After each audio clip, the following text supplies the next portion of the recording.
Hello hi hi friend आज video रे मुझे आपन को कहबी कि ओडिशा स्टाफ सिलेक्शन रे बाहरी बहुत बड़ पदवी। तो फ्रेंड यही पदवी अच्छी 42 पदवी टोटाल अच्छी ऑडिटर पाई। तो यहाँ आपन केमी अप्लाई करेंगे आपंकर एज लिमिट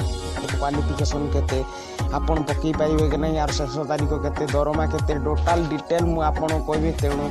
वीडियोटी लास्ट पर्यंत देखंतु। आपन जदि मो चैनल को नु आछंती ताले लाइक करंतु शेयर कर दियंतु और सब्सक्राइब कर दियंतु आपन फ्रेंड को share. Odisha staff selection commission जो पदवी बाहरी 42 कहते सेटा ऑडिटर पाई बाहरी ता एप्लिकेशन अवेलेबल है आपन जाइए अप्लाई करि परिवे। तो फ्रेंड्स आपन जदि निजे भी चेक करिया पई चाहते www.ossc.government.in रे आपन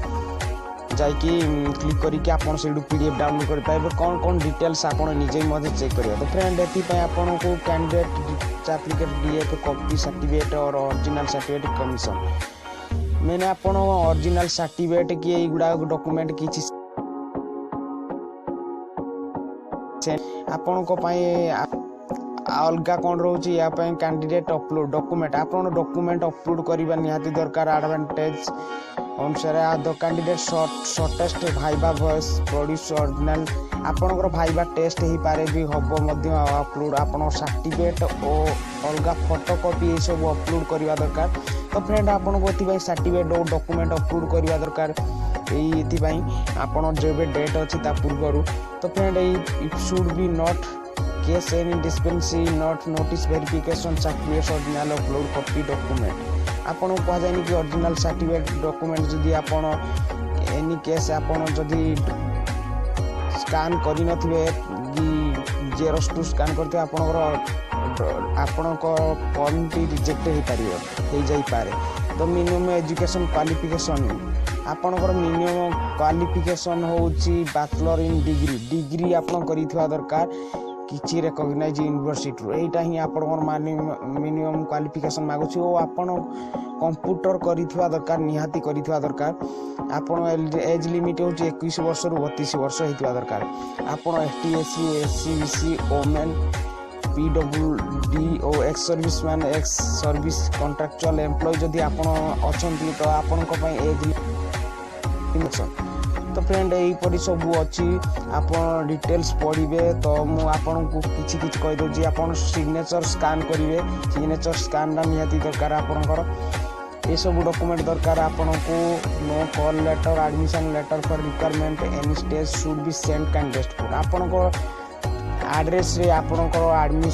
आपनकर जॉइनिंग लेटर सेंड करेंगे सिलेक्शन कमीशन। तो आपन को यही सब रोचे आपन को थारु एप्लिकेशन एक्सेप्ट करेंगे कमीशन।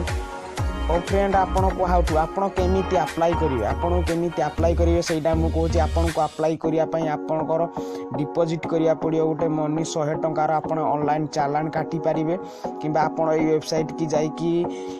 SBI कलेक्ट को जाई कि आपन पेमेंट करि पारिबे। तो फ्रेंड बहुत भलो अछि सिस्टम भलो अछि आपन को ST/SC PWD required to deposit non refundable अपन ST/SC एइतिले मध्ये आपनकर अमाउंट रिफंडेबल हबो नाही बोली लेखा आइछि। तो friend for registration for login आपन को रजिस्ट्रेशन करिया पड़िबो और लॉगिन करिया पड़ो। लॉगिन कला परे आपन सेठी उटे रजिस्ट्रेशन फॉर्म आसीबो सेही रजिस्ट्रेशन फॉर्म रे आपन एप्लीकेशन फुल नेम आपन फुल नेम नेशनलिटी आपन को बापा ना आपन को मां ना आपन जदि मैरिज कर आपन हस्बैंड ना तो आपन 10th रोल नंबर निहाती देबे सेटा ही मागुची। आपन 10th पासिंग ईयर को ईयर आपन 10th पास करछन सेटा ही आपन देबे एठी कारण सेटा मागुची। आपन 10th बोर्ड आपन 10th को बोर्ड आपन थिला सेटा एठी देबे। आ वेदर आपन पास करछन 7th क्लास जदि आपन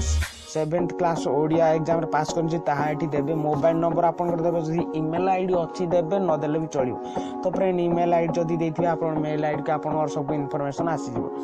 तो आपन काउजन कोन रहउछि आपन कोन रहउछि तो आपन देयर कैंडिडेट सबमिट करेक्ट आपन करेक्ट डाटा सबमिट करिवे and submit sequence automatical populate data reflection selection no change to select आपन जहाँ सबमिट कर दियो ता केबे चेंज होबनी। तो फ्रेंड यही गुड़ाक सबू से आगुरी जणे देइजंती सतर्क कि आपन एमती सतर्क कि आपन ठीक से भूलभाल न करिक आपन रजिस्ट्रेशन करेंगे। तो detail submitted by candidate 10th roll number mention certificate 10th certificate board 10th stand आपन को ईयर पास करचंती डिटेल सब करेक्ट देवाक पड़ो करेक्टली देवे ना फॉर्म रिजेक्ट हो पारे फॉर रजिस्ट्रेशन लॉगिन आप रजिस्ट्रेशन कला पर लॉगिन केमती करेंगे आप यूजर आईडी पासवर्ड से आसो आप एसएमएस को से आप लिखिक रखिथे पर आप दरकार पड़ो डॉक्यूमेंट अपलोड करेंगे क्वालिफिकेशन पोस्ट अप्लाई यही सब डॉक्यूमेंट अपलोड करेंगे आपको तो कहीदे कौन डॉक्यूमेंट अपलोड करेंगे आप डॉक्यूमेंट अपलोड कला बेले आप सब डॉक्यूमेंट जीपीईजी फॉर्म ने अपलोड करेंगे आपणकर फोटो मैक्सिमम 80 KB रहा दरकार तो आपणकर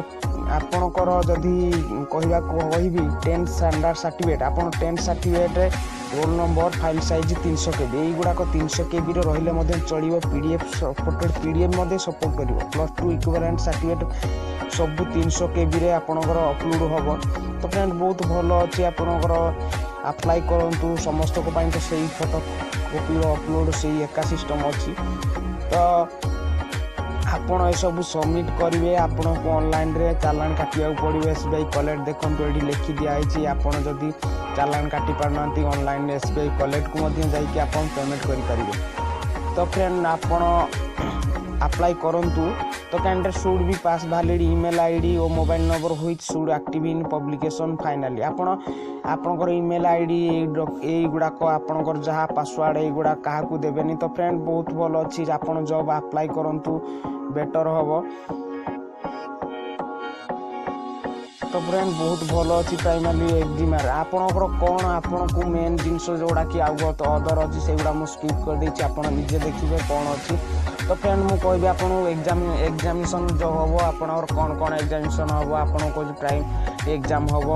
100 मार्क क्वालिफिकेशन आपन गोटे घंटा टाइम मिल 100 मार्क गोटे एग्जाम हम तो आपन को से रिमार्क कौन हम